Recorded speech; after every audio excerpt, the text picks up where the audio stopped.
चलते हैं कंप्यूटर की स्क्रीन पे, देखते हैं कि चैनल का नाम किस तरह से तब्दील होता है। सबसे पहले यूट्यूब ओपन करें। कुछ इस तरह से मेन स्क्रीन आपके सामने जाहिर होती है। चैनल आइकॉन पे क्लिक करें, यूट्यूब स्टूडियो पे क्लिक करें। आपके चैनल का डैशबोर्ड इस तरह से आपके सामने जाहिर होगा। ये स्टूडियो वाली साइड पे कस्टमाइजेशन ऑप्शन पे क्लिक करें। यहाँ पे बेसिक इन्फो में आएंगे। ये हमारे पास चैनल का नाम जाहिर हो रहा है, इसको आप जिस तरह से चाहें तब्दील कर लें। व्यूअर टॉप IQ को मैंने टॉप IQ कर दिया है। ये इसका हैंडल है, हैंडल बड़ा अहम होता है, इसको मैंने टॉप IQ कर दिया।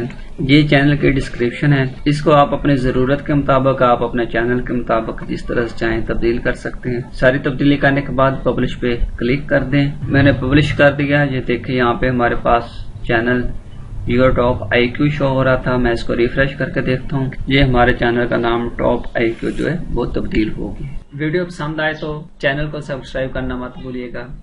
लाइक तो बनता है यार। अपना ख्याल रखिएगा। अल्लाह हाफिज।